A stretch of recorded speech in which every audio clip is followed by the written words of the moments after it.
Hello, I am Paul Broughton. I'm the CEO of Tocircle Industries, a Norwegian clean tech company.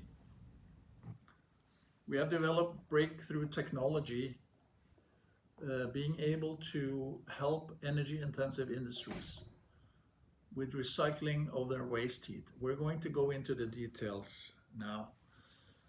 We have a very strong environmental impact. With our first project, we are able to save 50% of the energy consumption and 70% of the CO2 emissions.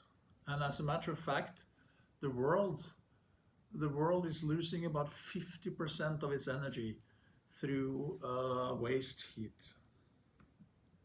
Our company in a nutshell, founded back in 2004, the company has developed and patented a new design for rotating machinery. It's now a proven technology, and we are in the final testing stages, ready for commercialization, and we have several projects in Europe. We have a team of about 20 people and 2 facilities in Norway, and working with the Dutch company Dyni in order to commercialize the first project in Europe. Which problem do we solve? Well, when the steam has been used, it's often losing its temperature, and we call it low quality steam. And then the steam contains water droplets because it's on its way from one phase, which is a gas, back to water. This water is the problem. It's breaking down machinery. Here we come in with our breakthrough technology. And we're able to use our equipment so that it can handle the steam and get the steam back into the production processes. Today the steam is wasted and the energy is wasted. We enable the recycling of the energy which is already in the system. So this technology is unique. It's a cylindrical housing or casing with a rotor inside. This cylinder or the rotor is rotating both ways depending on the application you need. And by either compressing or expanding the steam, you create energy, either in the form of electricity directly, or you raise the temperature of the steam again so that it can be used for the original process or for another process. We can use our machine with gas or steam together with a fluid, which is very unique. So there are many applications, and it can be scaled up to larger sizes to handle large industrial processes. This concept is patented together in 61 countries, including China. And what I mentioned about the multi-phase, which means that it can handle both gas and fluid at the same time, is unique, and is filling a vast market gap. If we move on to the market, we have looked with the help of Capgemini into the global market relating to waste heat. It's enormous. It's a huge problem in most industry verticals. Altogether, and we looked at the relevant temperature ranges that apply, and we can see in steel, in pharmaceuticals, in electricity generation, etc., there is an enormous amount of waste heat out there, and it represents about 200 billion euros market. We would like to go into a few industrial applications that we are doing in Europe and that we are taking to China. This example is about heat recovery in food production in Europe. To the left, it's the industrial potato frying line, which converts potatoes into French fries or chips. This is actually also happening in China, as the consumption of French fries, for example, is growing fast in China. The same it applies to chips. So basically there's a lot of water in the potato, and when it comes out as chips it's only 3% water.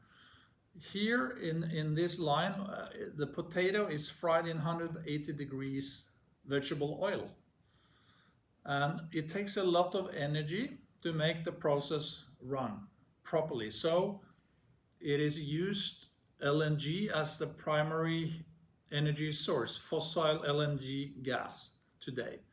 And the waste heat coming out of the process is going directly out of the roof.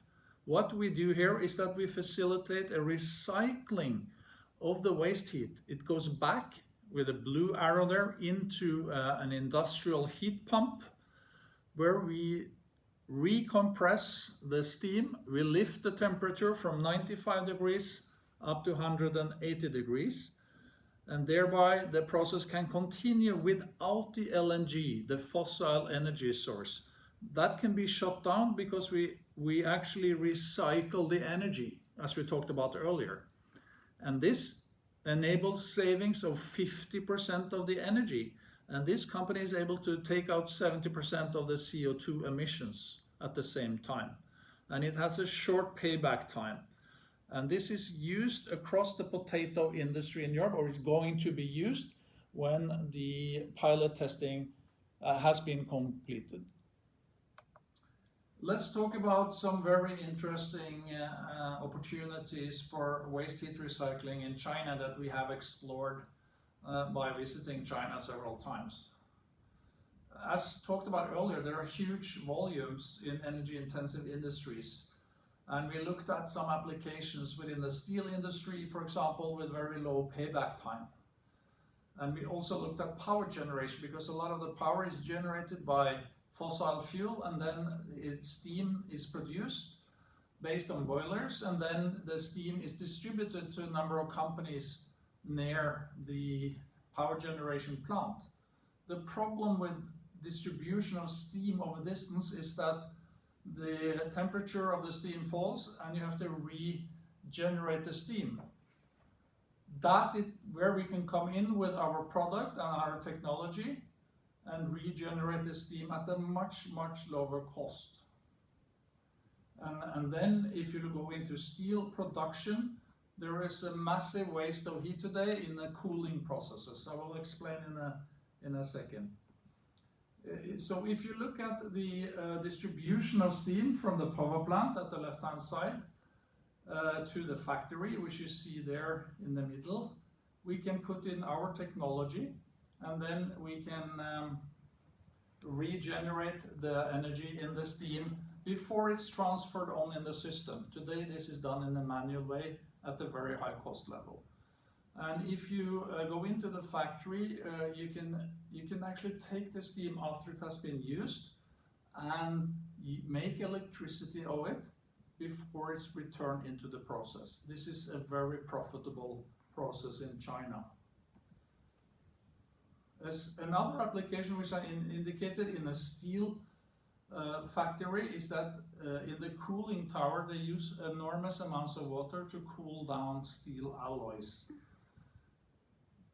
Capturing this steam, we can redirect it back into the process with our machinery that is tolerant to the liquid in the steam, and then recycle the energy, as I talked about. We have looked at one steel factory outside Shanghai, and we're able to return the investment in less than 1 year by introducing our technology. It's a massive potential with more than 1,000 such plants in China. We would be very happy to bring this technology to China. We think it's a great future, and it will be of mutual benefit for the Chinese industrial community and for the environment. Thank you very much for your attention.